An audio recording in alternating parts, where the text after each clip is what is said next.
Dan jadi judulnya adalah struktur dan fungsi sel.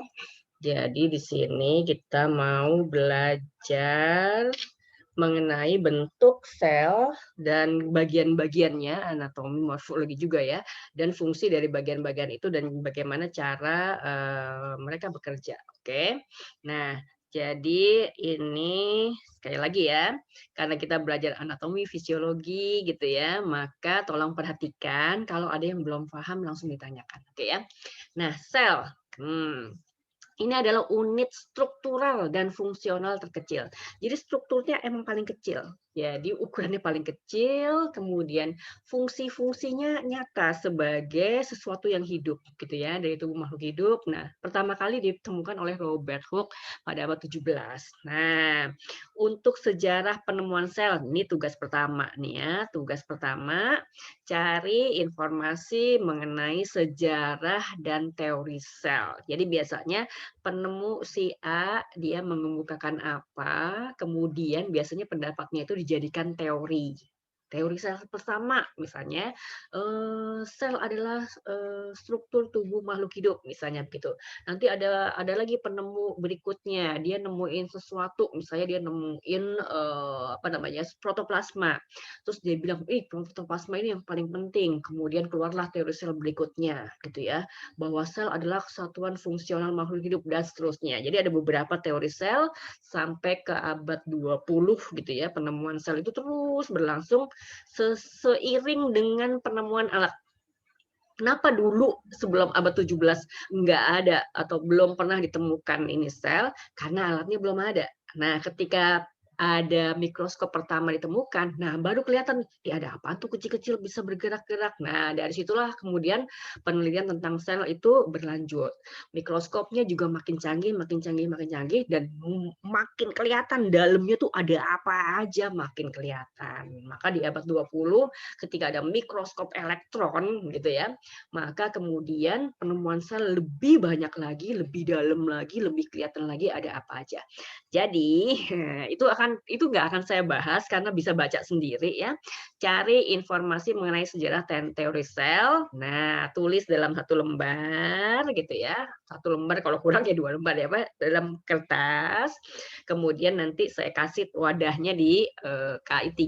Oke. Oke ya, itu yang pertama. Jadi saya nggak akan bahas teori dan sejarah sel, tapi kalau ulangan keluar ya wajar saja karena tadi itu bisa dicari sendiri, oke?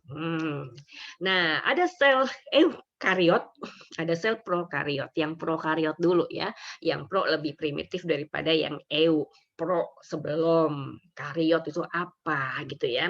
Nah, jadi ada makhluk prokariot, kamu udah belajar di kelas 10, contohnya Monera. Dia punya senyawa genetik, dia punya struktur genetik, dia punya apa namanya, plasmid misalnya gitu ya, punya, iya. Dalamnya ada DNA-nya, ada misalnya begitu ya. Nah, atau RNA dia ada misalnya begitu ya. Tapi struktur genetik itu tidak dibungkus dalam satu membran. Jadi kalau ditanya itu Monera intinya di mana? Nah, intinya di mana? Intinya di tempat yang ada struktur genetiknya gitu ya. Jadi dia struktur genetiknya itu tidak terdapat di dalam satu wadah khusus gitu ya. Itu prokariot. Jadi ini adalah makhluk yang belum punya apa? Yo, prokariot, makhluk yang belum punya selubung membran sel. yang belum punya membran inti. Nah, bukan belum punya membran sel ya. Kalau belum punya membran sel, aur-auran tuh makhluk apa gitu ya. Belum punya membran inti. Jadi ini kuncinya ada di membran inti. Oke. Jadi itu contohnya Monera, dia punya struktur genetika? Punya, tapi struktur genetiknya itu tidak diwadahi dalam satu wadah yang dibungkus sama membran gitu ya. Jadi dia nggak punya membran inti.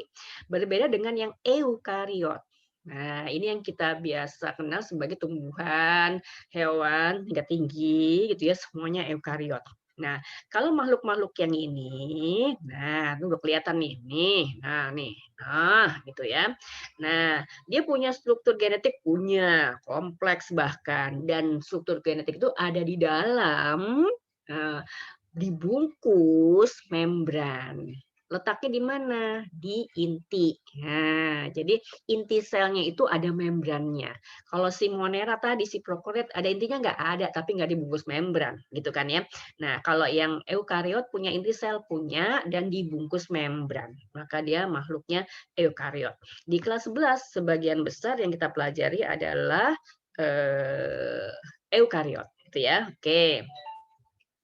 Nah, sekarang apa bedanya prokariot dan eukariot? Kamu udah mempelajari prokariot. Saya ngulang aja sedikit gitu ya. Ya, apa sih contohnya prokariot? Ada bakteri, ada archaea bakteri gitu kan ya. Kalau eukariot ya ada protista, ada fungi, ada tumbuhan, ada hewan tingkat tinggi.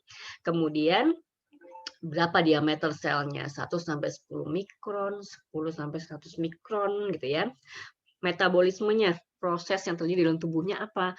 Ada yang anaerob, ada yang aerob, juga sama eukariot juga ada yang anaerob, ada yang aerob gitu ya. Kemudian prokariot selnya nggak punya organel. Organel itu apa? Organ di dalam sel kecil gitu ya. Oke, termasuk si inti sel tadi itu organel gitu ya. Nah, si prokariot dianggap nggak ada lah organel selnya.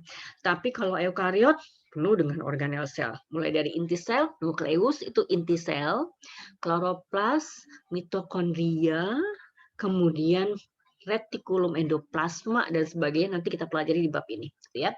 Kemudian prokariot punya DNA, punya DNA-nya sirkular, orang sebutnya plasmid gitu ya. Letaknya di mana? Di sitoplasma. Nah, kalau eukariot DNA-nya kayak apa? Panjang, molekulnya linier gitu ya. Kemudian letaknya di dalam apa namanya tadi, inti yang terbungkus oleh membran gitu kan ya. Nah, RNA dan protein punya enggak? Punya. Tapi RNA dan proteinnya dibuat, disintesis itu dibuat dalam bagian yang sama, di bagian yang sama di sel prokariot itu. Kalau di eukariot, RNA itu dibuatnya di dalam inti sel, sedangkan protein itu dibuatnya di sitoplasma, gitu ya. Ini beda tempat. Nah, kemudian sitoplasmanya prokariot nggak punya sitoskeleton. Saya kasih tahu aja nanti kita belajar ya. Sitoskeleton itu sito itu sel, skelet itu rangka, nggak punya rangka sel. Tuh.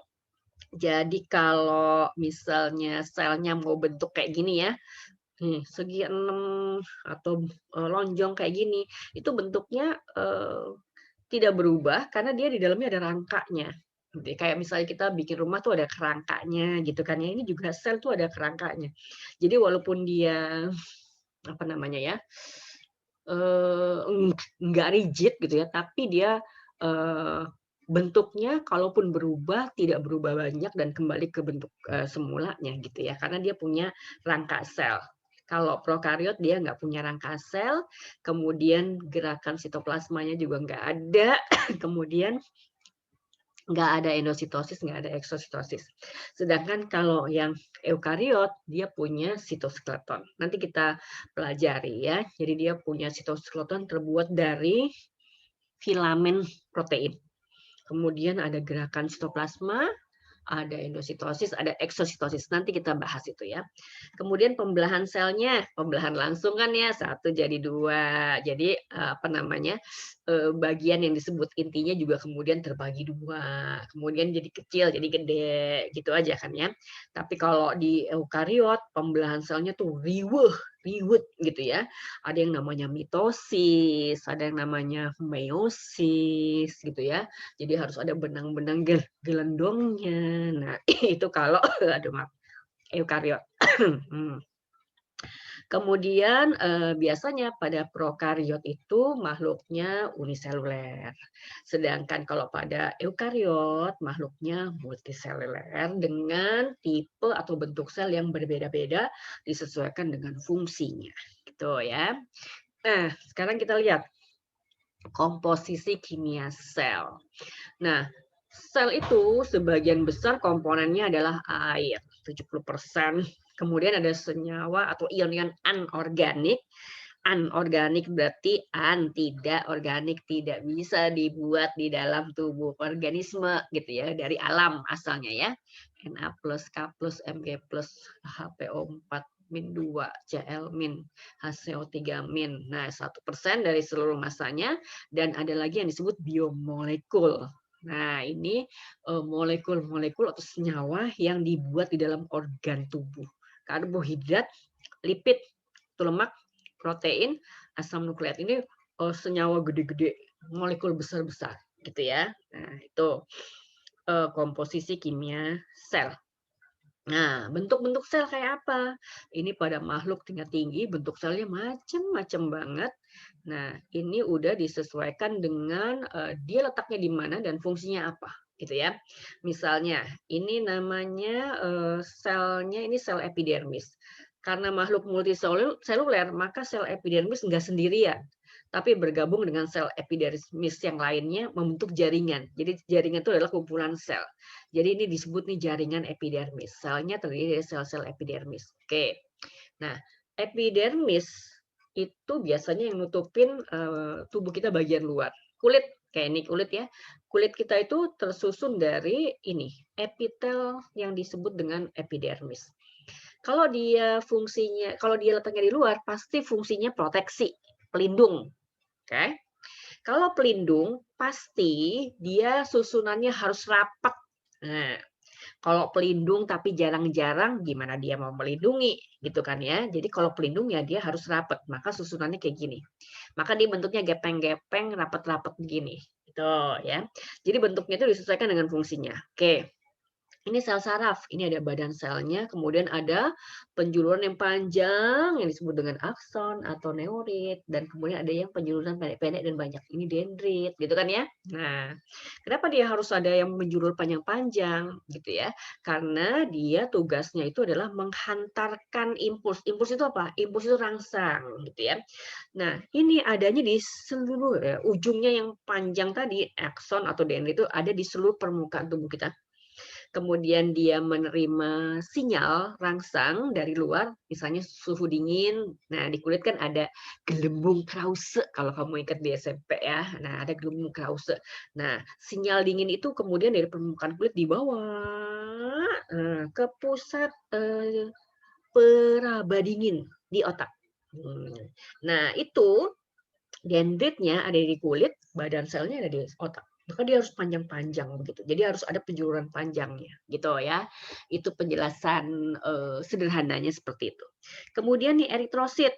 Nah, ini eritrosit nih bentuknya bikonkav. Ini bukannya bolong loh tengahnya, tapi tipis tengahnya, pinggirannya gendut, kayak donat, tapi tengahnya nggak bolong. Tengahnya tipis aja, gitu ya. Itu disebut dengan bikonkav, gitu ya. Bentuk yang kayak gini tuh cocok banget untuk pengikatan O2, gitu ya. Nah, dia efektif untuk mengikat O2 seperti itu. Kenapa merah ada Hb-nya gitu, nanti dibahas juga di bab berikutnya ya. Nah, jadi bentuknya kan lain-lain tuh. Begini, begini, begini gitu ya. Sperma bentuknya lain lagi. Kepala ada ekornya gitu ya. Intinya di mana? Di sini, di kepala. Kenapa bentuknya begini, streamline gini? Karena dia harus bergerak cepat, berenang. Jadi bentuknya harus begitu, streamline ya disebut ya. Nah, kemudian di ujungnya ini ada enzimnya nih, di ujung kepala nih ada enzimnya. Enzimnya itu yang bisa membuka dindingnya sel telur. Nah, kayak gitu ya. Nah, kenapa dia harus punya ekor? Karena dia harus berenang. Kalau dia nggak punya ekor, dia nggak bisa berenang. Berenang kemana? Menuju ke sel telur yang menurut dia jauh banget. Nah, jadi dia harus punya ekor yang cukup, yang normal untuk membuatnya bisa berenang dengan normal juga kecepatannya. Oke. Nah, itu diantaranya bentuk-bentuk sel. Jadi bentuk sel itu disesuaikan dengan di mana dia berada dan buat apa. Nah, jadi fungsinya itu sesuai dengan bentuknya, gitu ya. Nah, ini diantaranya 4 doang. Padahal makhluk tingkat tinggi itu selnya ada banyak banget jenisnya, gitu ya. Beberapa nanti kita akan pelajari. Sampai situ ada pertanyaan? Ada pertanyaan, anak? Paham kan ya? Paham, Bu. Nah, nggak terlalu cepat kan ya, tapi kalau terlalu lambat saya benar-benar takut banget ini nggak akan selesai gitu ya. Oke, nah sekarang mau kita lihat struktur dan fungsi bagian-bagian sel. Ini bagian sel yang utama ada 3, membran plasma. Tadi kita udah nyebut membran inti. Nah, sekarang yang kita bahas adalah membran plasma. Membran plasma itu bungkusan paling luar di luar sel. Oke. Kemudian sitoplasma, cairan sel, organel-organel, organ yang ada di dalam sel, gitu ya. Nah, oke. Satu-satu ya, membran dulu. Gitu ya, struktur dan fungsi membran sel. Jadi membran adalah bagian terluar dari sel. Untuk apa? Ya seperti juga kulit kita gitu kan ya, mengontrol pertukaran zat. Jadi kan ada senyawa dia kan hidup, sel itu berada di lingkungan yang harusnya apa namanya ya, basah kalau nggak berair gitu ya. Nah, kemudian dia akan mengambil zat-zat dari lingkungannya ke dalam dan dia akan membuang sisa metabolisme keluar. Nah, itu kan harus diatur sedemikian rupa oleh pintunya. Pintunya itu ya membran sel itu ya, mengontrol pertukaran zat. Jadi kalau pertukaran zat masuk dan keluar ya. Tempat reaksi oksidasi dan respirasi ya, ngambil O2, keluarin CO2 juga lewat situ gitu ya. Menerima rangsang dari luar. Oke, iya kan ya.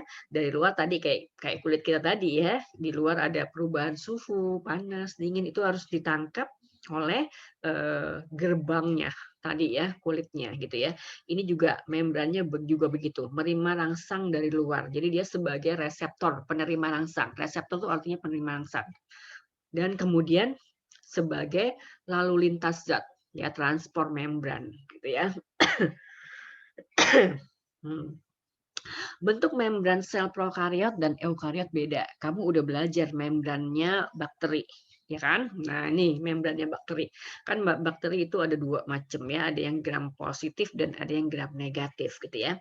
Kalau gram positif, maka membran selnya itu ya terdiri dari membran plasma seperti ini, sama kemudian ada dinding selnya. Itu kan ya, peptidoglikan. Itu kan? Ya kan? Ya.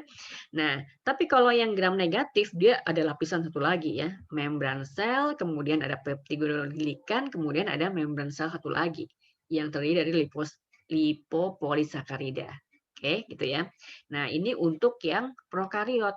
Nah, kita mau belajar yang eukariot karena ini udah kamu pelajari. Oke. Nah, yang eukariot. Nah, ini penemu membran sel namanya Singer dan Nicholson. Sebenarnya penemunya banyak, tapi yang kemudian diterima dan bener-bener kayak gitu emang seperti yang dia gambarkan itu adalah penemuannya Singer dan Nicholson. Baru tahun 72 ya. Ini juga ketemu ketika ada mikroskop elektron. Sebelumnya ya cuma seperti orang gambar membran sel ya garis tipis aja kayak begitu gitu ya. Tapi setelah ada si mikroskop elektron, coba lihat strukturnya jadi kelihatan kayak begini. Ini juga sebenarnya ilustrasi ya supaya gampang mempelajarinya. Pastinya kalau lihat di mikroskop elektron juga nggak sebagus ini ya, tapi ini udah dibikin ilustrasinya supaya gampang mempelajarinya. Jadi gampangnya ngebayanginnya kayak apa? Oh, membran sel tuh kayak 2 tangkap roti tawar. 2 tangkap roti tawar gitu ya. Nah, jadi ada lapisan yang atas satu, yang bawah satu.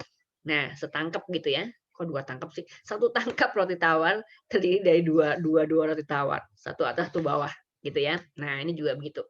Nah, jadi ini roti tawar yang atas, roti tawar yang bawah ya, ketemu di tengah-tengah gitu kan ya. Nah, gitu. Nah, jadi yang atas ini kita anggap bagian yang menghadap keluar, yang menghadap ke lingkungan luar, eksterior.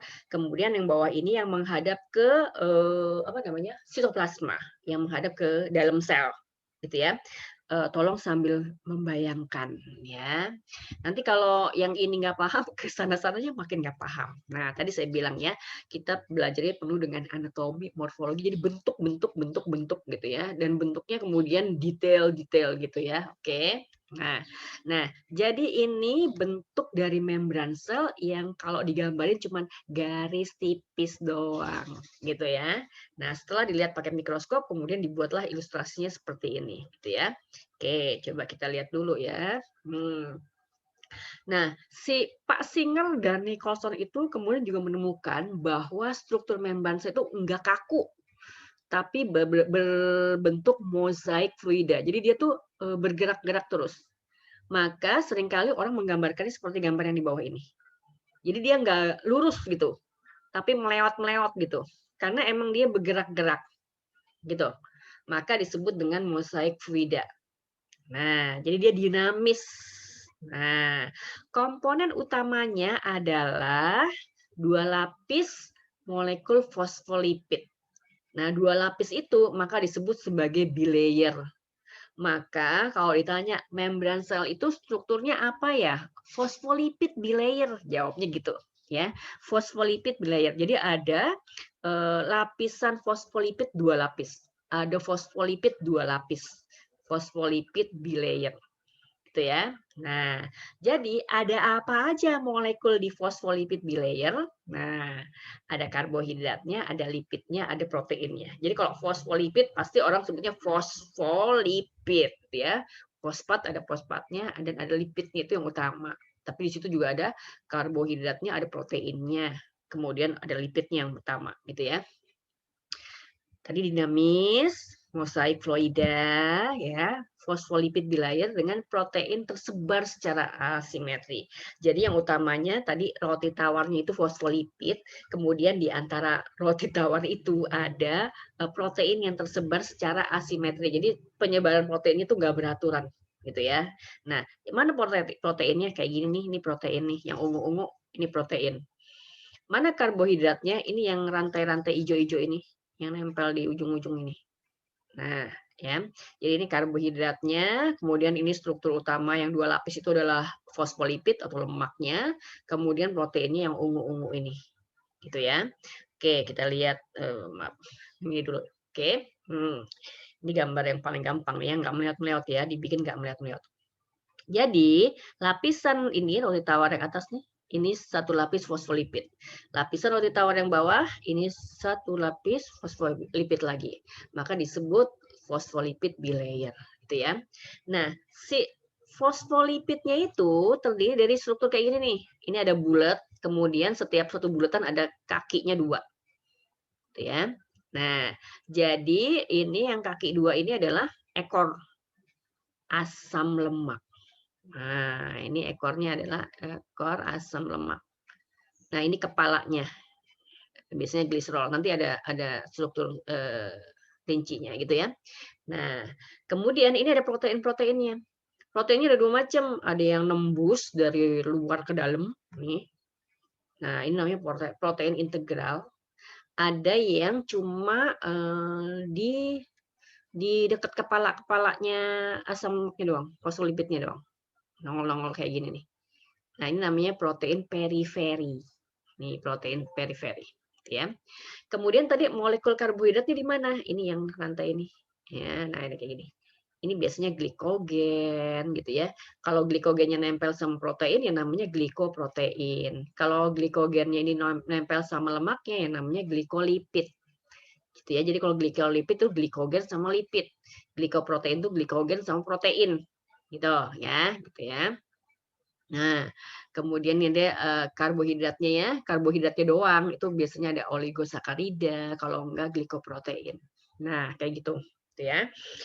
Nah, terus ini ada bagian yang suka air, ada bagian yang tidak suka air. Air itu hidro, suka itu filik. Jadi kalau suka air, hidrofilik. Maksudnya bisa dilalui air dengan mudah, hidrofilik. Ada yang tidak bisa dilalui air dengan mudah, tidak suka air, fobik, fobia gitu ya. Jadi hidrofobik itu berarti tidak bisa dilalui air dengan mudah. Nah, kalau lemak, lipid, itu kan dia sebagian besar emang nggak suka air kan, dia kan nggak nyampur sama air. Kalau ditemukan dengan air kan lemak nggak nyampur gitu ya. Nah, jadi bagian lemaknya ini, bagian ekornya ini itu adalah hidrofobik. Bagian kepalanya ini itu adalah hidrofilik. Jadi bagian bulatannya ini itu hidrofilik. Sedangkan kakinya ini, ekornya ini itu hidrofobik. Gimana dengan proteinnya? Proteinnya itu sejajar dengan lemaknya. Jadi kalau protein yang atas-atas ini, atas sama bawah yang ini, yang sejajar dengan kepalanya lemak, itu dia hidrofilik. Kalau dia sejajar sama ekornya lemak, yang tengah ini, dia hidrofobik. Jadi ada protein yang hidrofilik. Nah, ini yang letaknya sejajar dengan kepalanya lemak, itu hidrofilik, sedangkan yang sejajar dengan ekornya si lemak ini dia hidrofobik. Dia hidrofobik ini. Gitu ya. Ini ada keterangannya di belakang sini. Ini udah ya. Nah, jadi membran fosfolipid bilayer terdiri dari satu fosfolipidnya. Ini dia fosfolipidnya nih. Ya kan? Ini kepala, ini ekor. Ini udah gambarnya udah molekul ya. Gambarnya dalam bentuk molekul. Oke, saya mulai pegang nih. Nah, bagian fosfolipidnya nih, ini yang kepalanya ya. Nih. Nah, sini ya. Nah, itu disebut bersifat amfifatik. Jadi ada daerah hidrofilik dan hidrofobiknya, gitu ya. Kepalanya ini hidrofilik. Nah, ini gugus polar ya, terdiri dari gugus polar. Kemudian yang merah ini adalah fosfatnya, kemudian yang di lehernya ini adalah gliserolnya, gitu ya. Nah, jadi bagian kepala ini adalah hidrofilik. Nah, jadi ada gugus polar, ada senyawa fosfat, ada gliserolnya. Ini kepalanya. Nah, ekornya, nah ini adalah hidrofobik. Nah, ini adalah senyawa asam lemak atau senyawa hidrokarbon. Nah, selain itu di daerah leher-leher sini nih, nah itu ada kolesterolnya. Kadang kalau orang ngomongin kolesterol kayak itu sesuatu yang bahaya, harus dihindari ya. Tidak seluruhnya begitu. Coba sekarang dilihat, dia tuh komponen membran sel. Kalau orang saking ketakutannya sama kolesterol, kemudian kolesterol dalam tubuhnya rendah banget, itu berbahaya. Karena dia komponen membran sel ya, jadi jangan lebay juga ya, biasa aja ya. Jadi ada batasnya, minimal kolesterol dalam tubuh berapa gitu ya, itu udah harus dipenuhi karena tadi kolesterol itu penting dalam tubuh kita sebenarnya gitu ya. Tapi kita sendiri bisa menghasilkan kolesterol untuk kebutuhan tubuh kita. Yang berbahaya adalah kita sebenarnya kalau orang seusia saya, ketika saya menambahkan lagi makanan saya kolesterolnya tinggi. Jadi kadar kolesterol dalam tubuh saya berlebihan, itu yang berbahaya. Padahal tubuh saya sendiri sudah bisa memproduksi kolesterol untuk kebutuhan saya sendiri, gitu loh sebenarnya ya, gitu ya, mesti dipahami. Nah, jadi kolesterol ini memang banyak terdapat pada membran sel hewan terutama gitu ya. Nah, jadi letaknya di mana? Dekat kepala fosfolipid. Jadi di area antara kepala sama kakinya ini, sama ekornya gitu ya. Nah, untuk apa? Dia untuk menjaga kestabilan fosfolipid dari segala keadaan. Nah, jadi kalau sel dalam kondisi atau lingkungan yang panas gitu ya, maka kolesterol dapat menghambat pergerakannya supaya fosfolipid tidak terlalu cair. Sedangkan ketika suhu dingin, fosfolipid akan menghambat interaksi antar lemak sehingga membran lemaknya tidak membeku. Nah, itu jadi fungsinya si kolesterol itu penting banget ya. Tapi kebutuhan kolesterol kita bisa kita penuhi sendiri oleh tubuh kita, gitu ya. Jangan tambahin lagi dari luar. Tapi kalau orang-orang masih muda, kelebihan kolesterol bisa diatasi dengan cara dibuang. Biasanya begitu ya, yang bermasalah pada orang-orang tua, misalnya seusia saya, ketika organ tubuhnya udah nggak seoke lagi saat saya masih muda, maka sudah mulai lelah ya organ tubuh saya, maka ada bahan-bahan kimia yang tidak bisa dimetabolisme dengan baik, akhirnya numpuk-numpuk. Itu yang sebenarnya nggak boleh, harus dihindari. Oke? Nah, selain tadi fosfolipid kan ada proteinnya. Tadi ada dua saya udah cerita ya, ada protein integral atau nama lainnya protein intrinsik. Nah, ini adalah disebut juga protein transmembran karena dia menembus membran. Oke, transmembran itu menembus membran gitu ya. Nah, jadi nembus dari atas ke bawah. Nah, ini protein integral atau intrinsik, protein transmembran. Oke ya. Nah, bagaimana sifatnya? Tadi saya bilang, yang bagian tengah dia sejajar dengan ekornya lemak, maka dia bersifat hidrofobik. Sedangkan bagian yang sejajar dengan kepalanya lemak, dia bersifat hidrofilik gitu ya. Nah, satu lagi ada protein mana dia? Protein periferi. Nah, Nah, ini yang cuma kelihatan nongol-nongol di atas ini doang. Mana sih? Nah, ini dia. Nih, gitu ya. Nah, ini terikat secara longgar pada permukaan membran atau protein integral. Bisa juga nempel di protein integral kayak gini nih. Nih, kayak gini ya. Dia nempel di protein integral. Nih, atau dia lepas sendiri-sendiri kayak gitu. Tuh ya. Nah, karbohidratnya. Nah, ini adalah oligosakarida. Apa itu oligosakarida? Sakarida pendek. Jadi dia polisakarida tapi nggak panjang. Kalau panjang namanya polisakarida. Kalau oligo lebih dari 2, tapi nggak nyampe 10 biasanya begitu ya, oligosakarida gitu ya. Nah, maka tadi di sini digambarinnya nih bulat-bulatannya tuh segini tuh, Wak Fatma gitu, nggak nyampe 10 lah gitu ya. Nah, ini masing-masing ini disebut dengan sakarida. Monosakarida, monosakarida, monosakarida gitu ya. Maka tadi kalau segini namanya oligosakarida gitu ya. Ada glikoplipid, karbohidrat yang terikat secara kovalen dengan lipid. Tadi ya kalau dia nempel di lipidnya, ada glikoprotein kalau dia nempel secara kovalen dengan protein membran. Nah, ini jenis-jenis oligosakarida setiap orang, setiap sel itu beda-beda. Jadi oligosakarida itu macam-macam banget jenisnya. Kalau saya sebut tadi glikogen itu salah satu aja gitu ya. Nah, perbedaan itu bisa dijadikan penanda marker gitu ya. Sehingga kemudian untuk membedakan satu sel dengan sel yang lainnya bisa dilihat dari jenis oligosacaridanya. Bahkan sistem imun itu bekerja dengan mengenali oligosakarida ini gitu ya. Kalau sistem imun kan dia kerjanya Ki and Log, 1 lawan 1. Musuh A, maka lawannya A gitu kan ya. Nah, itu dia bisa mengenali musuh itu lewat jenis oligosakarida di membran selnya gitu ya. Jadi jenis oligosakarida beda-beda bisa dijadikan marker atau penanda yang membedakan satu sel dengan sel yang lainnya. Nanti waktu kita belajar sistem imun kita ketemu nih sama ini jenis-jenis marker ini. Oke. Nah, berikutnya. Membran sel bersifat selektif permeabel. Selektif, dia bisa milih, seleksi, bisa menseleksi. Permeabel, permeabel itu bisa dilalui. Nah, kalau impermeabel tidak bisa dilalui, gitu ya. Jadi dia bisa dilalui sesuatu zat, gitu ya. Tapi dia bisa milih mana nih yang boleh masuk ke dalam sel, mana yang boleh keluar dari sel, gitu ya. Jadi itu disebut selektif permeabel atau diferensial permeabel. Gitu ya. Jadi kalau sel itu butuh sesuatu dan dia ada di sebelah luar, sesuatunya itu di lingkungan luar, maka membran sel akan berusaha sedemikian rupa sesuatu yang di luar itu bisa masuk ke dalam, gitu ya. Jadi dia bisa memilih zat yang bisa melalui membran. Selain peran fosfolipid bilayer, protein membran juga penting dalam pengaturan transport. Oke, kalau misalnya membran sel itu memang komponen utamanya fosfolipidnya kan dia dominan banget ya. Dan kita tahu berarti kalau kayak gitu, senyawa kimia yang berbau-bau lipid itu gampang banget lewat. Ya, ya. Yang bernuansa lemak itu gampang banget lewat, gitu ya.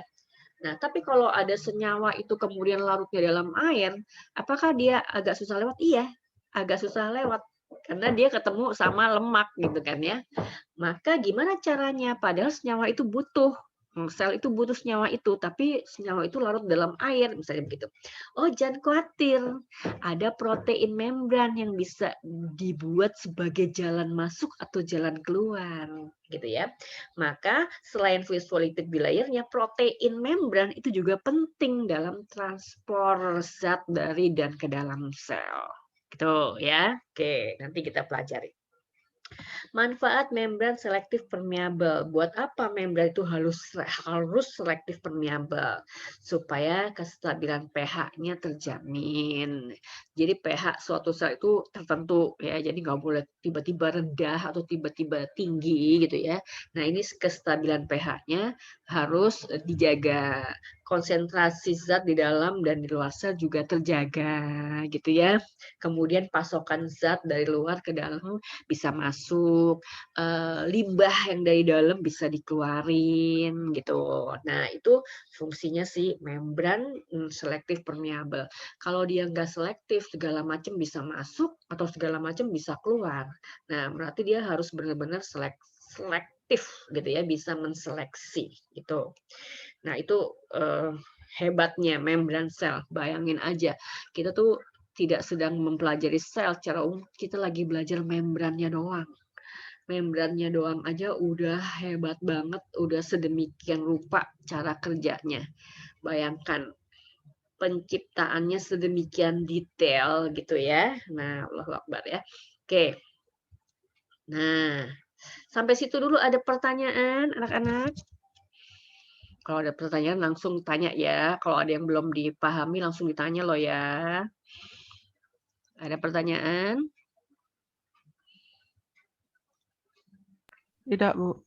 Tidak. Ikram paham, Ikram? Ikram paham ya. Fatati paham.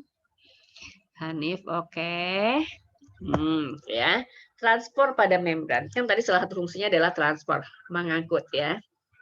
Nah, ada dua macam transport pada membran, transport aktif dan transport pasif. Aktif dan pasif. Kalau pasif, ya gampang banget pasti ngebayangin kita ya, transport pasif begitu saja dia mengalir gitu ya. Kalau aktif harus ada effortnya gitu ya, supaya sesuatu bisa masuk ke dalam gitu kan ya, atau sesuatu bisa dikeluarin gitu ya. Jadi kalau transport pasif adalah transport zat yang menuruni gradien konsentrasi. Mungkin ada kata-kata yang kemudian baru dengar, oke, gitu ya, kita pelan-pelan ya. Menuruni gradien konsentrasi dan tidak butuh energi, oke. Apa itu gradien konsentrasi? Gradien konsentrasi adalah perbedaan konsentrasi. Sesuatu itu bisa pindah dari satu tempat ke tempat berikutnya, suatu larutan atau zat ya bisa pindah ke satu tempat ke tempat yang lain, itu karena ada perbedaan konsentrasi. Kalau konsentrasinya sama, udah diem aja begitu di situ, dia nggak bergerak, gitu ya. Nah, zat itu bisa bergerak karena ada perbedaan konsentrasi, gitu ya. Nah, pasif transport zat yang menuruni gradien konsentrasi. Menuruni gradien konsentrasi. Jadi dia kalau menuruni gradien konsentrasi berarti dari tinggi ke rendah, gitu ya. Jadi dia ada perpindahan zat dari yang berkonsentrasi tinggi ke yang berkonsentrasi rendah. Yang berkonsentrasi tinggi itu namanya hipertonik, hipertonis, ke yang berkonsentrasi lebih rendah, hipotonis, lebih rendah. Kalau konsentrasinya sama, isotonis, itu konsentrasinya sama, gitu ya. Oke. Tidak butuh energi. Oke, sekarang energi dalam sel itu sumber utamanya adalah namanya ATP. Pernah dengar nggak ATP?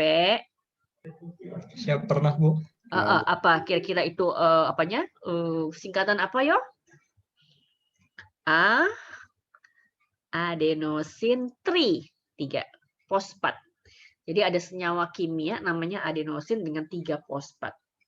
Itu senyawa berenergi tinggi. Itu juga diproduksi di sel gitu ya. Itu nanti dipelajari kelas 12 kalau ngomongin ATP gitu. Tapi sekarang kita harus tahu bahwa energi dalam sel sumbernya adalah ATP. ATP itu diproduksi di sel gitu ya. Nah, ATP itu tadi P-nya ada 3. ATP 3 fosfat ya. Nah, 3 ATP ini berenergi tinggi. Jadi kalau kita mau ngambil energinya, maka P-nya dilepas 1. Ini kalau ATP P-nya dilepas 1 tinggal ADP, adenosin trifosfat. Ini masih berenergi juga. Kalau mau diambil lagi energinya, P-nya dilepas 1 lagi. Jadi AMP, adenosin monofosfat. Kalau udah AMP, P yang 1 ini nggak bisa dilepas karena ikatannya beda gitu ya, ikatan yang tidak bisa diputus gitu ya. Nah, jadi kalau udah jadi AMP bisa diregenerasi jadi ADP lagi nggak? Bisa. Ya, kalau dia harus ngambil P 1 lagi, dia bisa jadi ADP. Begitu juga ADP, kalau dia mau jadiin ATP, dia mesti ngambil 1 P lagi, ikat 1 P lagi, gitu ya. Jadi bisa dipakai energinya, nanti dia bisa meregenerasi diri menjadi seperti semula, gitu ya. Oke. Nah, tadi transport pasif tidak butuh energi gitu. Jadi dia kayak mengalir alami gitu dari konsentrasi tinggi ke pindah ke konsentrasi rendah gitu aja ya. Yang termasuk transport pasif adalah difusi, difusi terfasilitasi. Ini terjemahannya dari buku teksnya adalah facilitated diffusion gitu ya. Jadi difusi terfasilitasi atau difusi yang dipermudah. Satu lagi adalah osmosis. Itu juga transport pasif gitu ya, walaupun dia agak beda dikit. Nah, sedangkan yang transport kedua adalah transport aktif. Transport zat yang melawan gradien konsentrasi. Kan tadi kan biasanya kalau larutan atau zat mengalir itu dari konsentrasi tinggi ke konsentrasi rendah. Nah, ini ngelawan gradien konsentrasi. Artinya dia bisa pindah dari yang konsentrasi rendah ke konsentrasi tinggi. Tapi untuk melakukan ini butuh energi. Nggak cuma-cuma gitu ya. Kalau yang pasif tadi kan cuma-cuma gitu ya. Ini nggak cuma-cuma. Jadi dia butuh energi. Jadi kalau yang transport aktif itu pakai ATP gitu. Apa aja transport aktif? Ada eksositosis, endositosis, pompa ion, dan kotransport. Kita bahas satu-satu ya. Oke.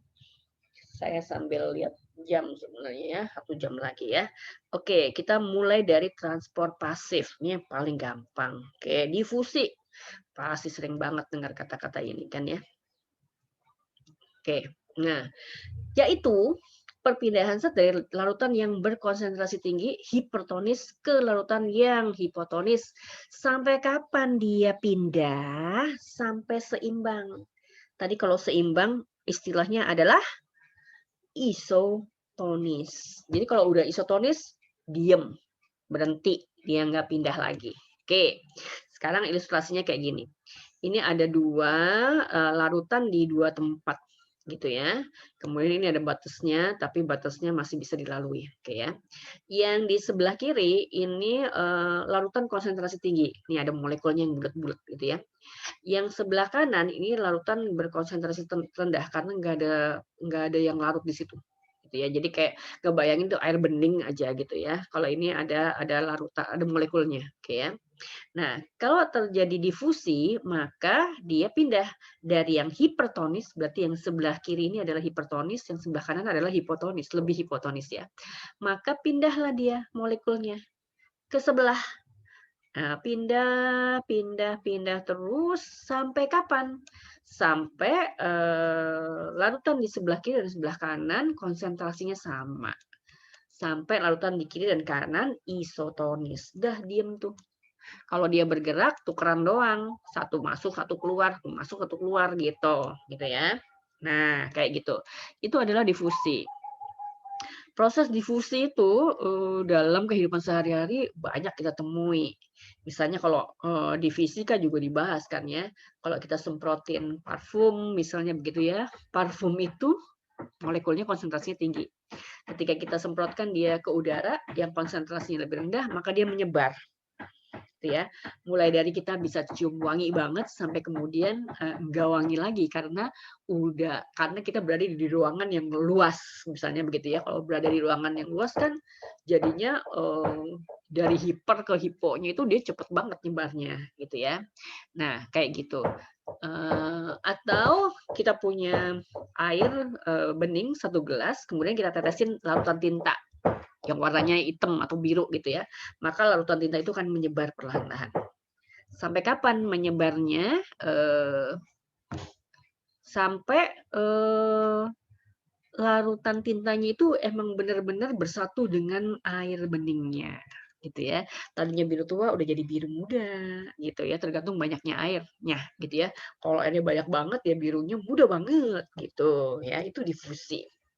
Nah, difusi ini berhubungan dengan gerak Brown. Iya, nanti di dalam sel ada gerak yang namanya gerak Brown.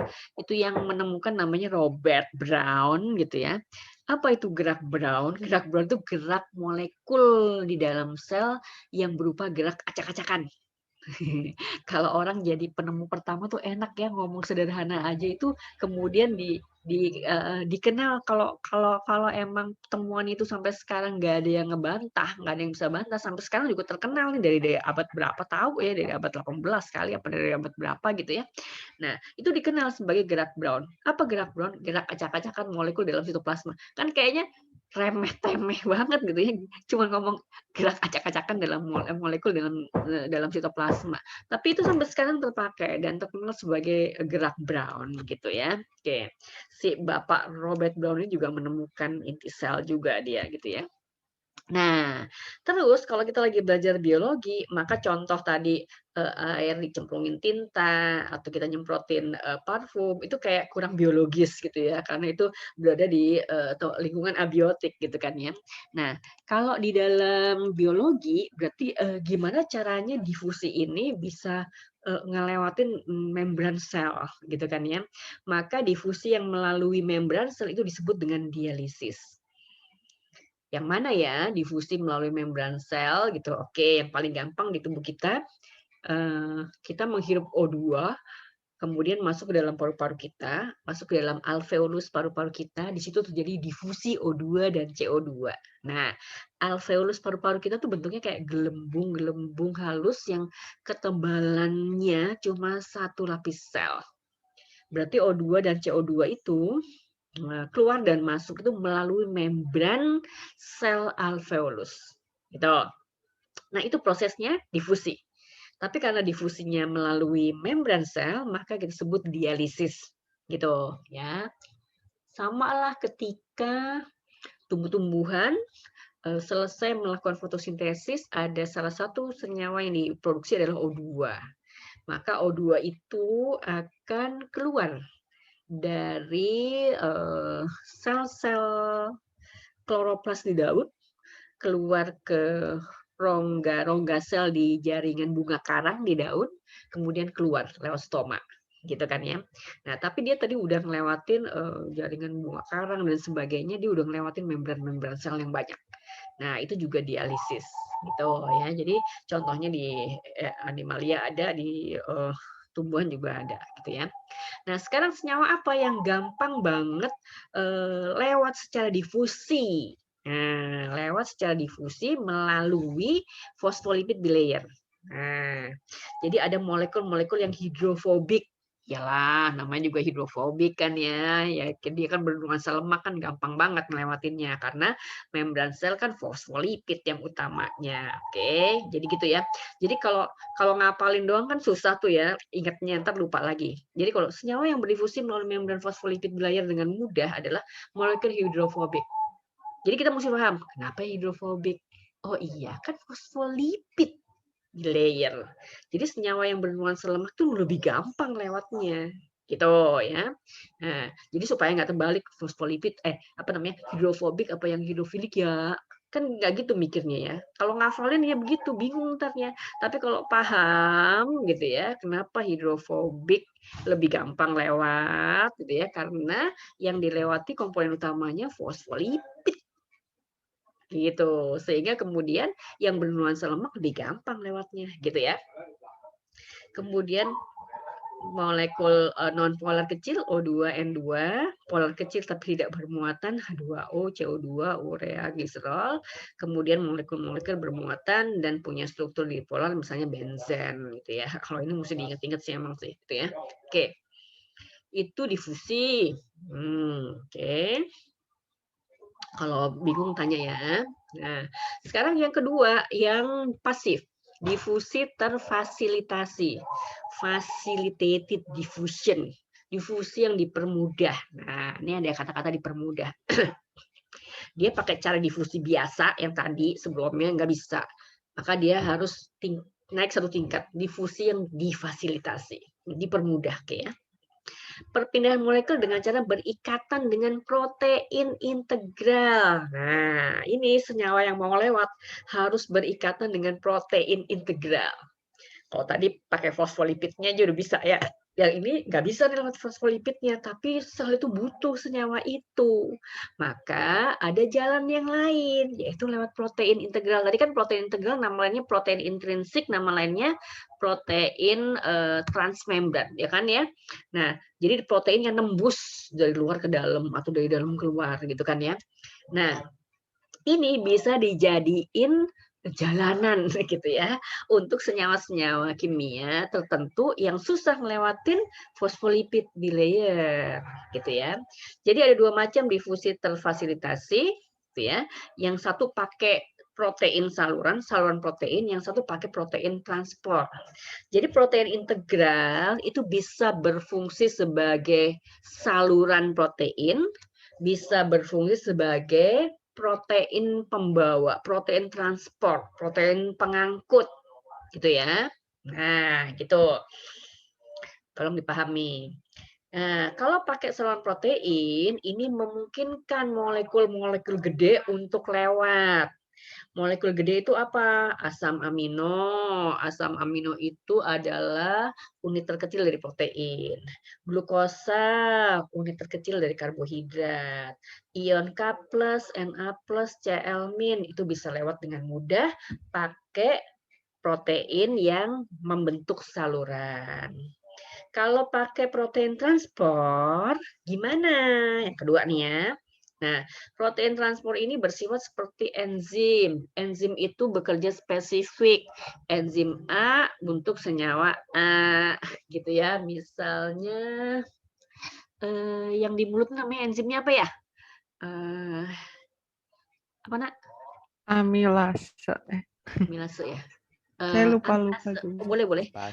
Ini adalah misalnya amilase. Itu hanya bekerja pada senyawa amilum. Jadi nama senyawanya belakangnya diganti ase, itu nama enzimnya gitu ya.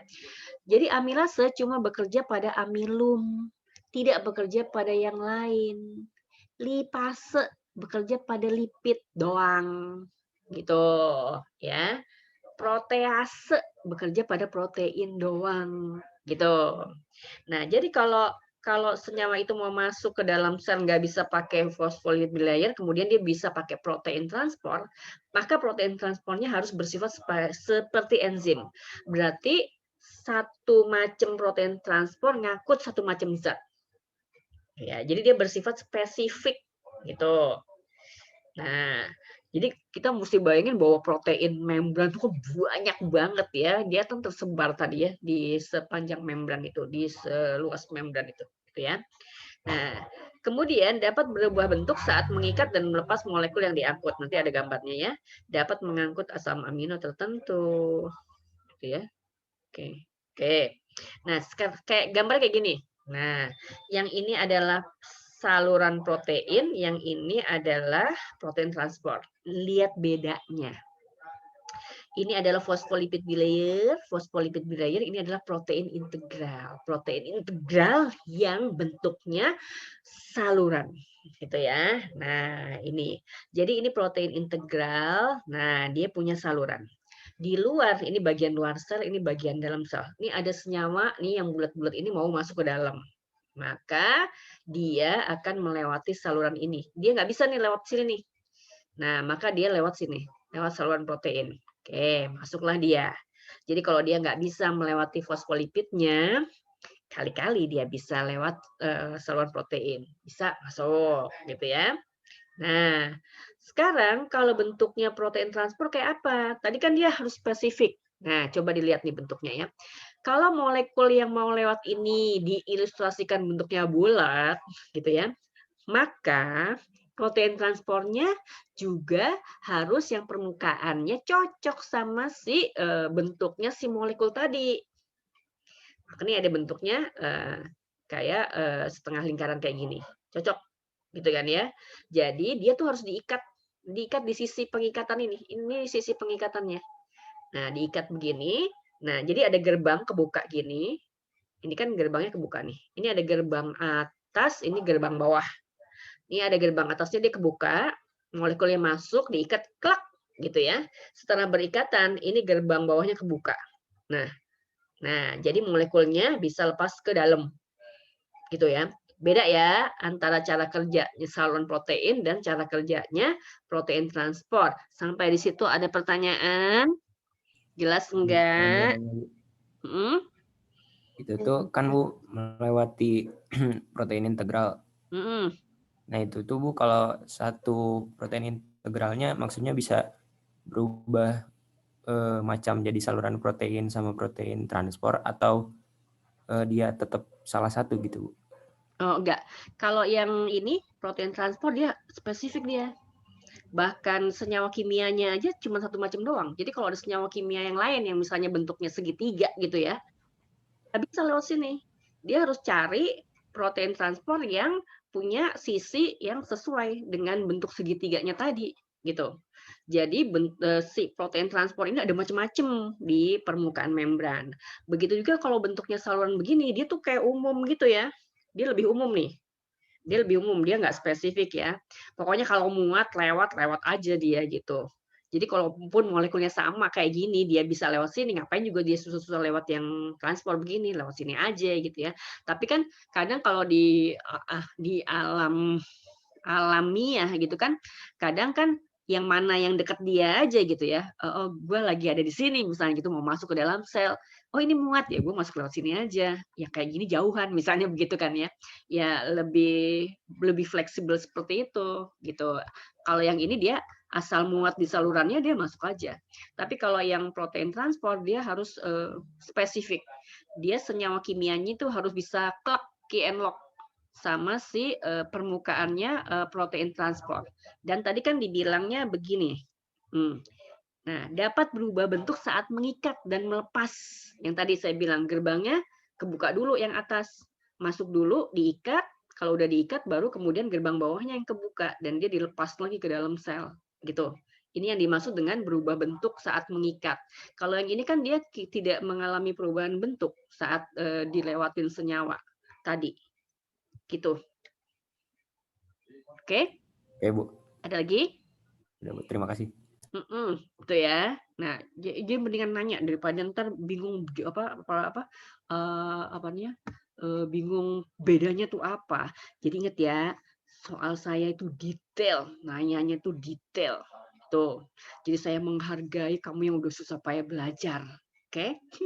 Pokoknya kalau kamu belajar benar, nilainya pasti bagus gitu ya. Oke. Lagi. Difusi terfasilitasi. Oke, udah. Oke.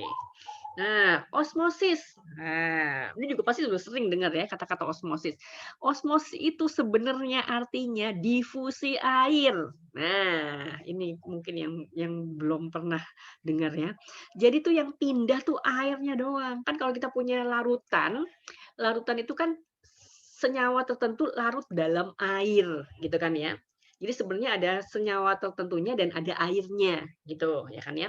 Jadi osmosis itu difusi air, perpindahan air. Air itu adalah pelarut, perpindahan pelarut dari larutan yang berkonsentrasi rendah. Sekarang kita sebut aja. Yang berkonsentrasi rendah itu kayak apa sih, Bu? Yang kalau bahasa sehari yang encer gitu ya. Menuju ke larutan yang berkonsentrasi tinggi, menuju ke larutan yang lebih kental gitu ya, lebih pekat gitu ya. Tapi syaratnya harus melalui membran semipermeabel. Jadi osmosis itu cuma bisa terjadi di sel hidup atau di tempat yang ada membrannya dengan cara kerja menyerupai sel hidup. Karena memang ada sih membran semipermeabel buatan sintetik ada. Untuk praktikum di lab itu kita pakai membran semipermeabel buatan. Ya, selain juga kita pakai sel hidup. Kan susah ya kalau kita praktikum selnya kita biarkan hidup kan agak susah gitu ya. Jadi kita punya membran semipermeabel buatan ada gitu ya. Oke. Jadi misalnya begini nih. Ini ada dua larutan di dua keadaan. Kalau lihat di gambarnya nih ya. Ini ada yang sebelah kiri, ini ada larutan gula, ini ada molekul gulanya. Sebelah kanan juga ada larutan gula, ada molekul gulanya. Kemudian dia larut di dalam molekul air. Nah, gitu ya. Molekul airnya yang biru-biru sama yang hitam-hitam kecil-kecil kayak gini, gitu ya. Oke. Nah, sekarang kalau di sini ada membran semipermeabelnya yang membatasi dua larutan berkonsentrasi berbeda ini, gitu ya. Nah, kalau ini yang di tengah-tengah adalah membran semipermeabel, maka yang terjadi adalah osmosis. Berarti ada difusi air. Ada perpindahan air atau pelarut dari yang berkonsentrasi rendah, mana yang berkonsentrasi rendah yang sebelah kiri. Kan tadi saya bilang, apa sih Bu, konsentrasi rendah lebih encer lah gitu ya. Ke yang berkonsentrasi lebih tinggi, ke larutan yang lebih pekat. Yang pindah apanya? Airnya doang. Airnya doang. Gitu ya. Molekul gulanya enggak pindah. Tapi kalau yang di sebelah kiri ini airnya pindah, gitu ya, maka kan dia jadi lebih pekat daripada awalnya, daripada keadaan awalnya, gitu ya. Maka kapan ini berakhir perpindahannya? Sampai isotonis. Sama seperti difusi yang tadi, sampai isotonis. Nah, jadi mungkin di akhirnya nanti keadaannya kayak gini. Ini kiri sama kanan konsentrasinya isotonis. Tapi yang sebelah kanan untuk menjadikannya isotonis ke sebelah kiri, airnya mesti banyak. Jadi airnya pindah dari kiri ke kanan. Pindah sampai kapan? Sampai isotonis.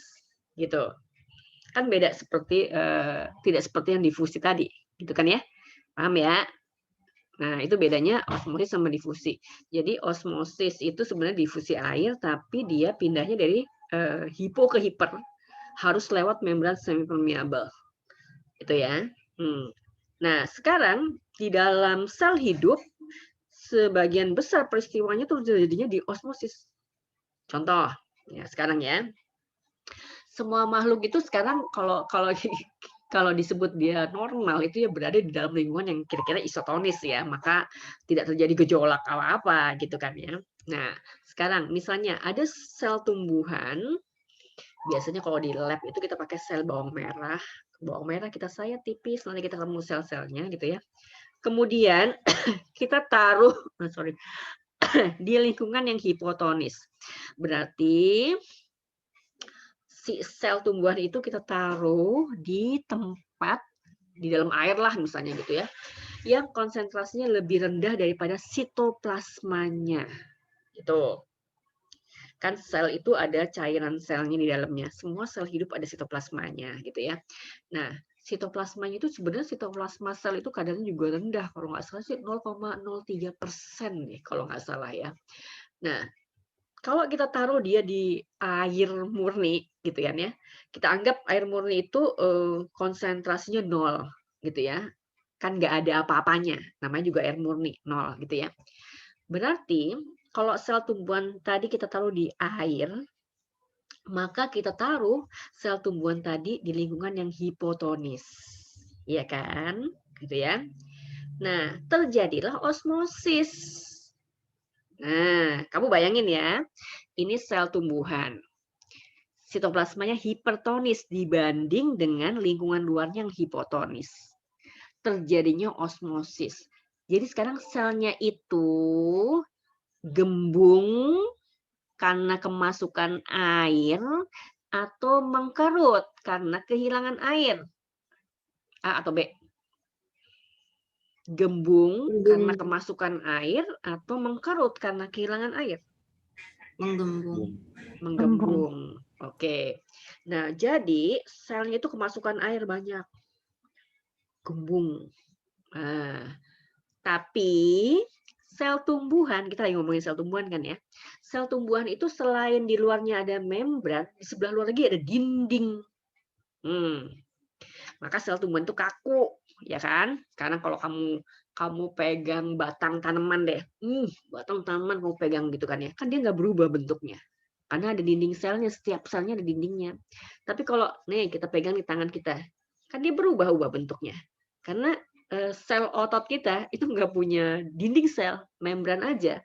Jadi dia bisa meleot-meleot, apalagi ditekan-tekan begini. Oke, kalau tulang beda lagi urusannya ya. Oke, itu.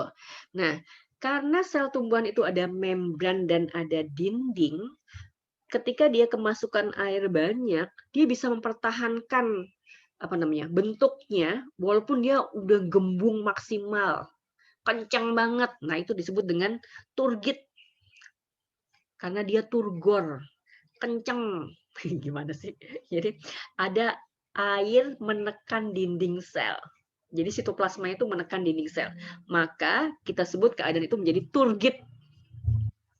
Nah, jadi bertambahnya tekanan pada dinding sel. Tekanannya namanya tekanan turgor. Nah, keadaannya disebut dengan turgid, kencang. Kapan sih tumbuhan pada keadaan kayak gitu? Nah, jadi misalnya siang-siang nih ya, panas banget tuh tumbuhannya pada layu. Pada layu.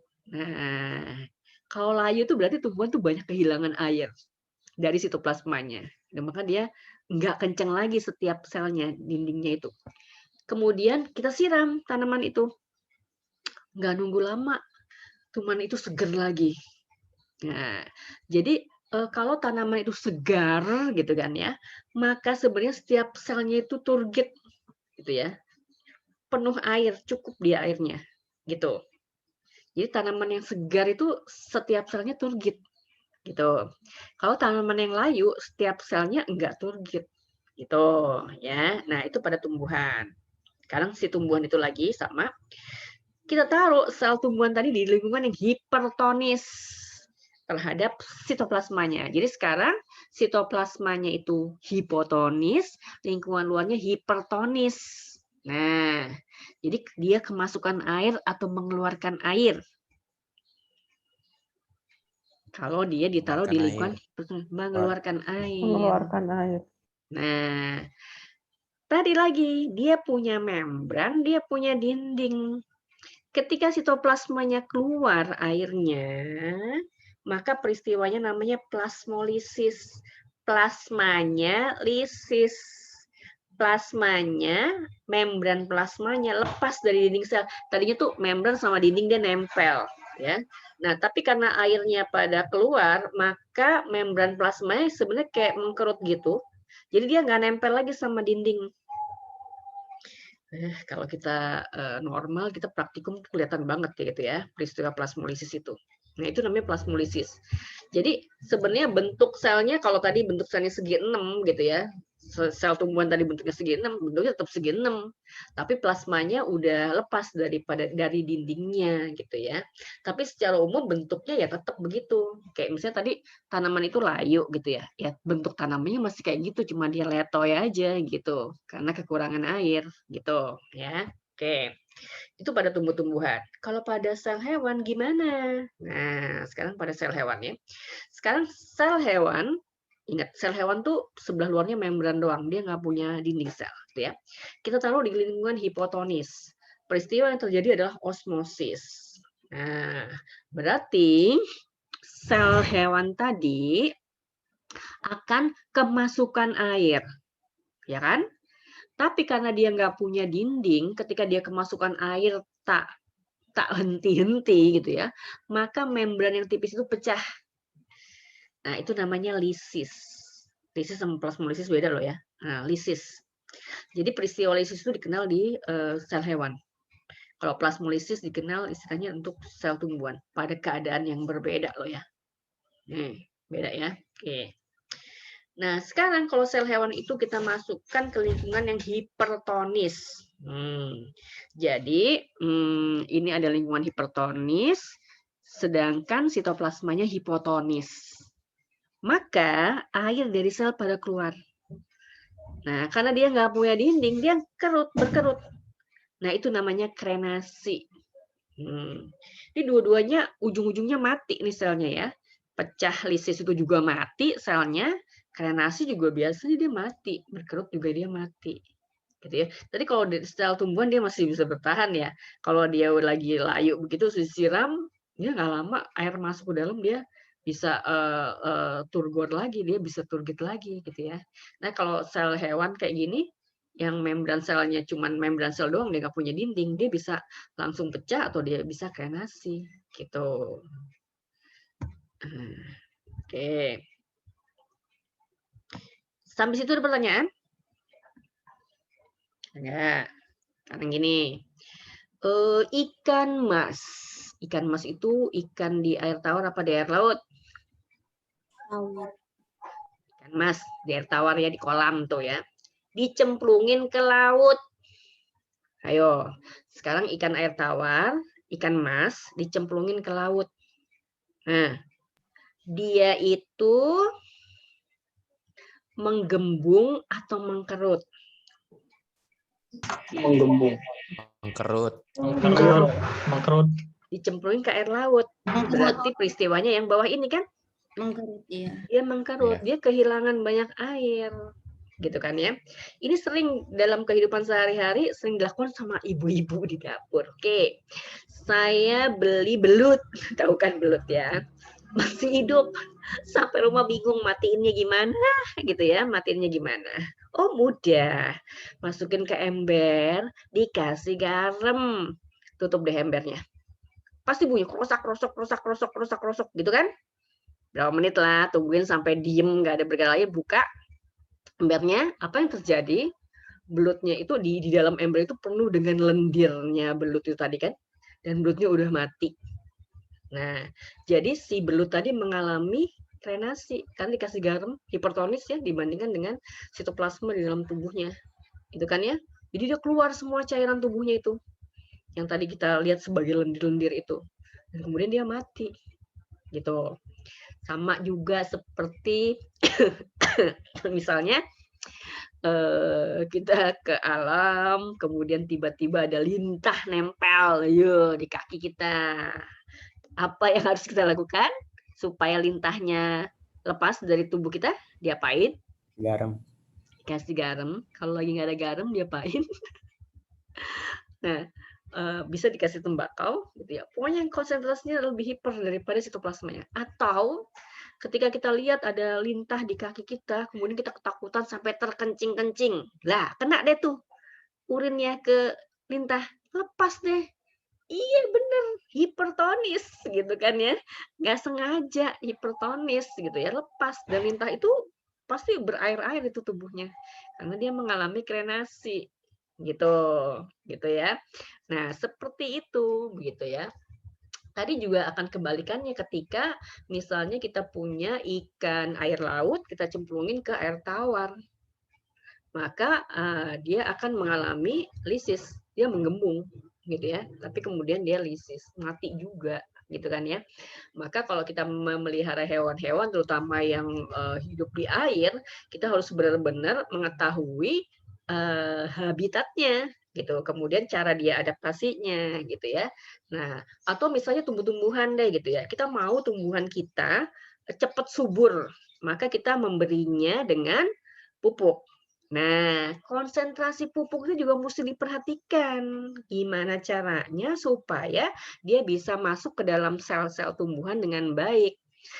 Tidak, misalnya gini, gue mau tuh tanaman gue cepet subur, maka pupuknya gue banyak-banyakin. Dikentalin gitu ya, maksudnya misalnya gini, pupuk itu kan pakainya dikit banget, 1 sendok dalam 10 liter air, 1 sendok dalam 1 ember air. Kayak gitu konsentrasinya gitu ya, bahkan cuma setengah sendok dalam 1 ember air. Nah, ini ngebayangin, ini lama nih nanti tumbuhnya biar subur, maka aku tambahin jadi 2 sendok atau jadi 3 sendok dalam seember air. Mati itu tanamannya, gitu ya. Karena dia akan mengalami hal-hal seperti ini, plasmolisis. Bukannya makin subur, tahu-tahu udah kering aja, gitu ya, mati dia. Gitu.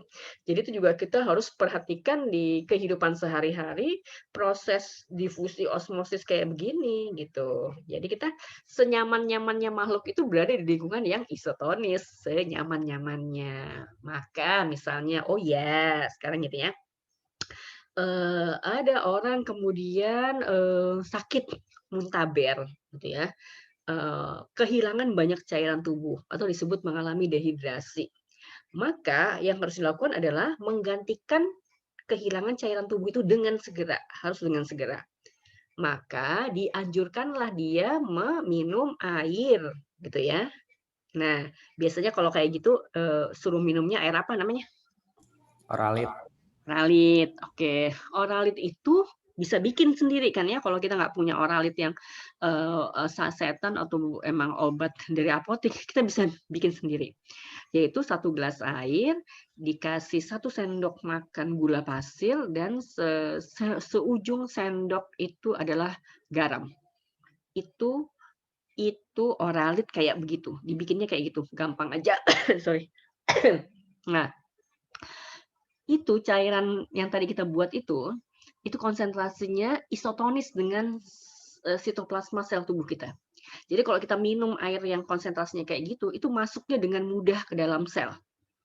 Masuk tuh gampang ke dalam sel, menggantikan kehilangan cairan tadi.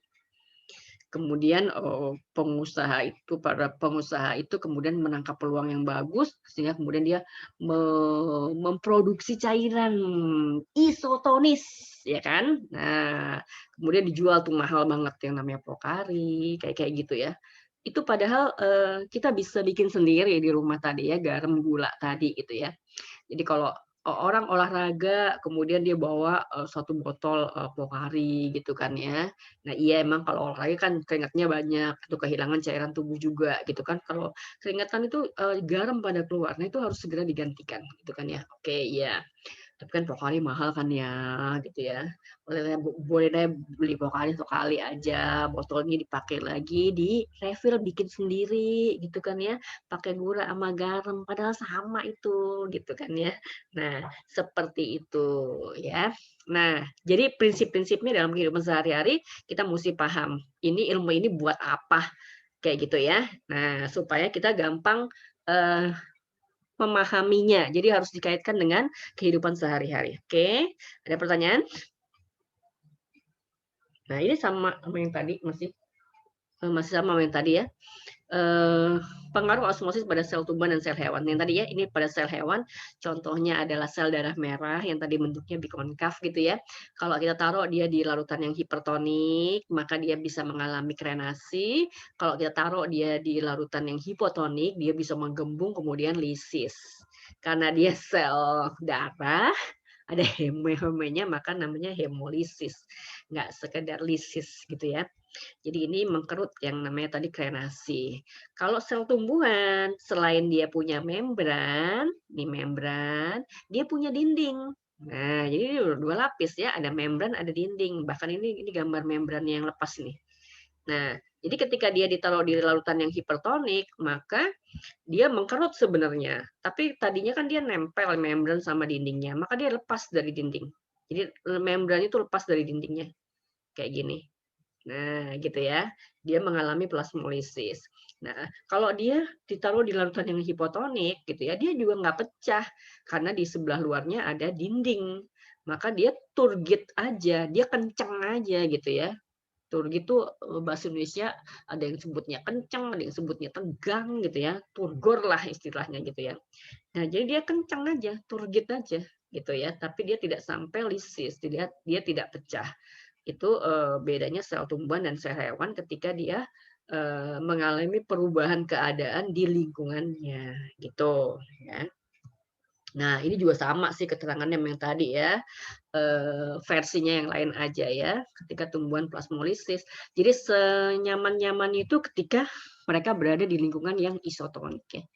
Kalau isotonik, keluar masuknya zat itu imbang, keluarnya imbang, masuknya juga imbang gitu ya.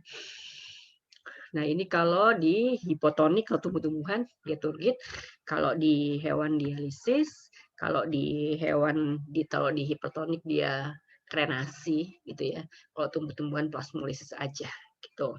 Oke. Transport aktif ada 4. Yang pertama adalah eksostosis. Jadi kita baru menyelesaikan transport pasif ya. Transport pasif sudah selesai, sekarang transport aktif. Jadi tadi ingat transport aktif itu kadang melampaui atau melawan gradien konsentrasi dan butuh ATP gitu ya. Ekso luar, sito sel ya. Merupakan sekresi partikel atau makromolekul, molekul gede, dengan cara menggabungkan vesikula dengan membran plasma. Vesikula itu kantung, organel sel berbentuk kantung di dalam sitoplasma. Ya. ini pasti udah pernah belajar bagaimana cara protozoa makan atau cara protozoa buang limbahnya ke lingkungan. Nah, itu eksositosis dan endositosisnya. Jadi kalau eksositosis, vesikula transport, vesikula kantong yang di dalam sel itu kemudian lepas dari organel sel namanya badan Golgi, kemudian pindah oleh sitoskeleton, digeser-geser, dia bergerak menuju membran plasma, kemudian nempel dengan membrannya vesikula, bergabung, kemudian vesikulanya dikeluarin, isinya ditumpahkan keluar. Nah, jadi biasanya eksositosis keluarin sesuatu dari sel itu terjadi pada sel-sel yang emang sel sekresi, menghasilkan atau mengeluarkan sesuatu.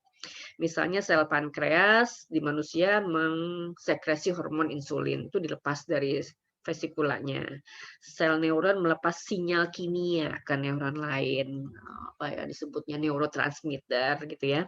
Sel tumbuhan mensekresi karbohidrat dari vesikula atau badan Golginya keluar saat dia membuat dinding sel baru pada sel yang baru terbentuk. Oke, nanti akan ketemu ya semuanya. Sekarang kita lihat dulu eksositosis kayak tadi ya. Nah, ini adalah vesikula. Karena vesikulanya ngangkut sesuatu maka disebut vesikula transport gitu ya. Nah, ini dalamnya ada sesuatu yang mau dikeluarin dari sel, maka vesikula itu akan bergerak, didorong-dorong ke pinggir. Siapa yang dorong-dorong? Tadi sitoskeleton, rangka selnya gitu ya. Nah, bergerak dia, didorong-dorong ke pinggir sampai kemudian dia nempel sama membran selnya, dia fusi. Nah, kemudian pecah. Nah, isinya ditumpahkan keluar, didorong keluar. Kayak siapa tadi apa namanya? Kerjanya pseudopodianya protozoa gitu ya. Itu. Atau ini retikulum endoplasma, bisa ini badan Golgi. Badan Golgi itu bisa melepaskan vesikulanya. Jadi vesikula itu asalnya sebagian besar dari badan Golgi. Nah, jadi ini kalau dia badan Golgi menghasilkan sesuatu itu harus dikeluarin, maka sesuatu itu akan menuju ke ujung badan Golgi, kemudian ujungnya ini akan menggenting dan kemudian lepas sebagai vesikula. Nah, kemudian vesikulanya tadi keluar bergerak seperti peristiwa yang ini, ya nempel di sini kemudian dikeluarin, gitu ya. Nanti makin lama makin paham nih proses-proses kayak gini gitu ya. Oke. Kalau endositosis itu kebalikan dari eksositosis peristiwanya ya. Memasukkan partikel kecil atau molekul dengan cara membentuk vesikula baru dari membran plasma. Ini sama dengan cara makannya si protozoa ya. Partikel dikelilingi oleh sebagian membran plasma, menekuk ke dalam ya, invaginasi, bikin kantong, kantongnya makin nekuk, kemudian tadi ya terjepit dan lepas dari membran sel, membran plasma, gitu ya. Kemudian masuklah si partikel itu ke dalam. Nah, endositosis ada 3 macam. Ada yang namanya fagositosis, makan, ketika sel makan, gitu ya. Ada pinositosis, ketika sel itu minum. Kenapa ini makan? Karena yang diambil makromolekul gede. Kenapa ini disebut minum? Karena molekul itu larut dalam cairan. Maka cara ngambilnya kayak minum, gitu ya, pinositosis. Kemudian satu lagi adalah endositosis yang diperantarai reseptor. Ini ada E-nya, sorry. Reseptor. Ini terjemahan dari bahasa Inggris, receptor mediated endocytosis, gitu ya. Jadi endositosis yang diperantarai reseptor. Jadi endositosis tapi yang khusus spesial, cuma bisa ngambil senyawa tertentu aja. Kalau ini fagositosis, asal yang dia mau masukin makromolekul ya dia makan aja gitu ya. Pinositosis juga gitu, ada cairan di luar gitu ya, kemudian ada senyawa kimia yang larut dalamnya, ya udah diambil aja dengan cara pinositosis. Tapi kalau yang ketiga ini dia spesial, khusus gitu ya, cara untuk mengambil senyawa kimia khusus yang dia mauin aja gitu, yang dia mauin aja. Oke. 48. Oke. Saya habisin ini dulu ya. Ya, gimana yang fagositosis? Nah, ini nelen partikel menggunakan pseudopodia. Persis sama seperti protozoa ya. Jadi ini dia bikin pseudopodia dulu. Dia tonjolin keluar nonjolin keluar, kemudian lekuk ke dalam, makromolekulnya diambil. Ini makromolekulnya ya, diambil, dibungkus. Nah, dibungkus karena dia makromolekul gede, maka akhirnya yang dia bentuk adalah vakuola, bukan vesikula. Kalau vakuola ini lebih gede daripada vesikula. Ini vakuola. Partikel akan dibungkus dalam kantung berlapis membran yang cukup besar, vakuola. Saya udah ulang-ulang ya, karena nanti ada vesikula gitu ya. Vakuola kemudian akan bergabung dengan organel sel yang lain. Nah, gitu ya. Organel kok pindah, sorry. Dengan organel sel yang lain. Apa biasanya yang bergabung? Ada organel namanya lisosoma. Lisosoma itu organel sel yang dalamnya ada enzim, gitu ya. Nah, jadi dia nanti akan bergabung. Nah, dua itu bergabung, enzimnya jadi lebur sama partikel yang makromolekul tadi, kemudian dicerna. Kan tadi katanya makan. Kalau makan kan harus dicerna, gitu ya. Nah, jadi si lisosoma itu punya enzim. Nah, disebutnya enzim hidrolitik yang bisa mencerna makromolekul yang tadi dia telan, gitu ya. Oke. Itu namanya fagositosis. Yang pinositosis kan tadi artinya drinking ya, jadi minum gitu ya. Jadi sel meneguk tetesan fluida ekstraseluler. Jadi di luar ada cairan gitu ya. Cairan di dalamnya ada senyawa kimia gitu kan ya. Kemudian masuk ke dalam lipatan. Jadi dia nggak bikin pseudopodia lain ya. Nah, ini melekuk ke dalam langsung. Nah, kalau yang tadi tuh dia bikin pseudopodia nonjol dulu keluar, baru dia bikin lekukan gitu. Kalau yang ini enggak, dia langsung menekuk ke dalam. Nah, gitu ya. Menekuk ke dalam, kemudian kayak airnya akan tertarik ke dalam, gitu ya. Nah, senyawa kimia yang larut dalamnya ya ke bawah. Karena yang namanya juga larut di dalamnya, gitu ya. Kemudian si lekukan ini akan membentuk vesikula. Kalau ini tadi vakuola. Oke ya, beda loh ya, gitu ya. Fluida akan dibungkus dalam vesikula kecil.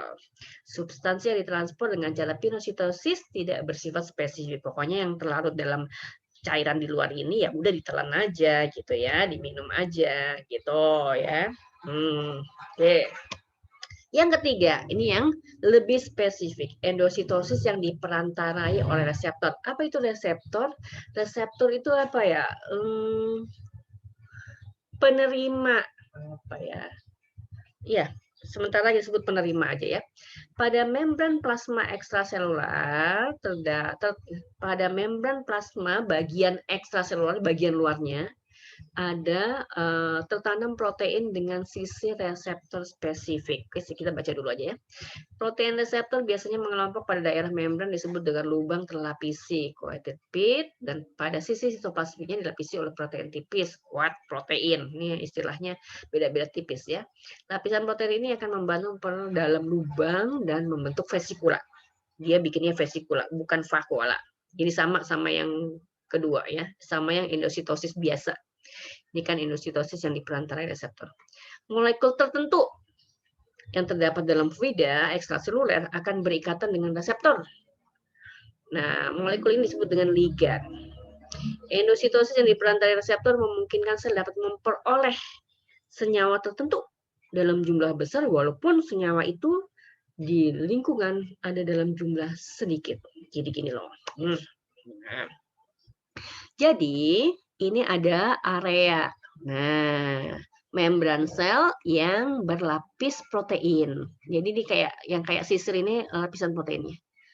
Nah, kemudian di area ini itu ada reseptornya. Ini yang huruf Y nih. Nah, ini ada Y nih. Yang kayak huruf Y yang merah itu adalah reseptornya. Nah, ini protein gitu ya. Yang kayak huruf Y ini. Nah, karena bentuk permukaannya kayak Y begini, maka yang bisa diikat itu adalah molekul yang permukaannya sesuai. Ya. Jadi di luar ini ada senyawa kimia yang digambarkan, diilustrasikan supaya gampang belajarnya ya. Ada yang permukaannya bulat, ada yang bentuknya segitiga. Karena si sel ini reseptornya berbentuk Y kayak begini, pasti yang bisa diikat adalah senyawa yang bentuknya segitiga. Bukan senyawa yang bentuknya bulat. Nah, gitu ya. Nah, Jadi si sel ini butuhnya senyawa yang berbentuk segitiga. Tuh. Ketika di luar sini senyawa yang berbentuk segitiga sedikit, gitu ya. Tapi karena dia punya reseptornya bentuknya sesuai segitiga, maka yang segitiga walaupun dikit dia bisa ambil semuanya. Itu. Dia bisa ambil semuanya yang segitiga walaupun sedikit. Gitu ya. Karena dia punya magnetnya gitu ya. Tak tak tak tak biar dikit juga gua ambil semuanya bisa. Gitulah istilahnya begitu ya. Nah, ketika dia sudah terambil semua, sudah terambil sesuai dengan kebutuhannya, maka bagian yang melekuk ini akan melepaskan diri membentuk vesikula. Vesikula, gitu. Jadi yang ketiga ini, yang endositosis dimediasi oleh reseptor, itu untuk mengambil senyawa tertentu yang beneran emang dibutuhkan oleh sel itu. Dan beneran dapat sesuai keinginannya. Gitu ya, itu endositosis. Nah, itu. Yang ketiga, transport aktif yang ketiga adalah pompa ion natrium kalium. Ini makin susah loh ini. Nah, banyak terjadi pada sel hewan, transport ion melalui membran dengan cara menukar ion dalam sel dengan ion di luar sel. Maka di sini pompa ion natrium sama kalium. Natrium tukeran sama kalium, gitu ya. Bagian membran yang paling berperan adalah protein transport. Protein transport. Jadi protein integral ya yang berupa protein transport. Lewatnya di situ gitu ya. Si ion natrium sama kalium itu lewatnya di situ gitu.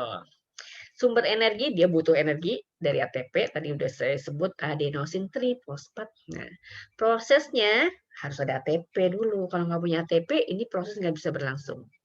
ATP melepas gugus fosfatnya ke protein transport. Jadi P-nya satu dilepas, diikat sama protein transport, sehingga bentuk protein transportnya berubah. Kan yang seperti yang tadi kan ada kebuka gerbang atas, gerbang bawah gitu kan ya. Nah, jadi terjadi perubahan protein transport, kemudian sesuatu yang mau masuk tadi akan diikat oleh protein transport, kemudian dibuka gerbang bawahnya. Nah, peristiwanya kayak gini. Ini sering banget keluar nih di mana-mana nih ya, kalau mau ujian apa gitu nih, sering banget keluar nih. Nih. Jadi ini membran sel digambarkan kayak begini. Ini fosfolipid bilayernya, ini adalah proteinnya. Oke, ini adalah proteinnya, ya. Ini digambarkan berulang terus siklusnya, maka gambarnya bulat begini supaya gampang gambarinnya ya. Mau nomor satunya dari mana juga bisa aja sebenarnya. Jadi kita mulai dari atas saja, nomor satu ya. Nah, jadi protein transportnya itu harus sesuai bentuknya, yang bisa dilewati natrium sama kalium. Bukan yang kayak tadi juga gitu ya, karena molekulnya ini cuma bisa dilewatin oleh natrium sama kalium. Jadi natrium sama kalium itu gini, 3 natrium setara dengan 2 kalium. Jadi kalau mau tukeran pompa ion natrium sama kalium, 3 Na ditukar sama 2 K. Gitu ya. Nah, maka bentuk proteinnya harus sesuai dengan permukaannya ion Na sama K gitu ya. Sekarang ion Na-nya digambarin bulat gitu ya. Ion K-nya digambarin persegi kayak gini gitu ya. Maka proteinnya yang bisa tempat ngelewatin Na maka juga harus sesuai permukaannya. Nih, ini yang bulat karena dia harus bisa berikatan dengan 3 Na. Sedangkan yang satu lagi yang bentuknya kayak gini itu harus bisa ngikat 2K gitu ya. Yang pertama, ini gerbang. Jadi ada Na di dalam sitoplasma, ada K di luar. Ada K di luar sel. Ada Na di dalam sel, ada K di luar sel. Normalnya kayak gini. Normalnya begini gitu ya. Maka kalau dia mau bertukar gitu ya, mau bertukar Na sama K-nya, ini dua-duanya ion positif ya. Gitu ya. Maka kemudian pertama-tama ikatan Na di sitoplasma dengan protein merangsang fosforilasi ATP. Jadi ketika Na diikat oleh protein transport, itu merangsang ATP untuk berfosforilasi. Apa itu fosforilasi? Ketika ATP itu melepaskan satu P-nya, berarti dia melepaskan energinya menjadi ADP. Nah, ini peristiwa ini namanya fosforilasi. Diikatlah si ATP tadi, si energi tadi ke sini di protein transportnya, gitu ya. Jadi ketika Na-nya udah ditek, tek, tek, maka kemudian fosforilasi ATP, P-nya nempel di sini, tek. Nah, P yang nempel ini menyebabkan protein ini berubah bentuknya. Tadinya gerbang atasnya nutup, sekarang berubah jadi gerbang atasnya kebuka, yang bawahnya yang nutup. Ketika gerbang atasnya kebuka, maka Na dilepas 3. Dan K kemudian masuk 2. Tuk, tuk, 2. Nah, ketika K masuk 2, udah keringatan tanganku. K masuk 2, nah ketika ikatan K ini merangsang dilepasnya lagi si P ini, lepas. Kalau P-nya lepas, maka gerbang bawahnya kebuka. Maka K-nya masuk. Gitu, sebenarnya gampang begitu ya. Ini P yang lepas ini mau diapain nih? Ini bisa dipakai lagi, bisa diikat lagi sama ADP jadi ATP lagi. Gitu. Gitu ya. Dan kemudian prosesnya berulang lagi. Prosesnya berulang lagi, begitu lagi. Itu namanya, prosesnya namanya pompa ion natrium kalium. Gitu ya. Yang terakhir ya, kotransport. Banyak terjadi pada sel tumbuhan, merupakan ini pada tumbuhan. Yang tadi kan banyak pada hewan nih. Ini pada hewan ya. Ini pada tumbuhan. Transport zat tertentu melalui membran yang dapat menginisiasi, mengawali transport zat lainnya. Jadi transport zat tertentu menyebabkan atau mengawali transport zat lainnya. Dilakukan oleh 2 protein transport dan energinya ATP. Jadi dia butuh energi dan protein transportnya ada 2. Contohnya adalah pompa proton, pompa H+, yang mentransport sukrosa pada sel tumbuhan.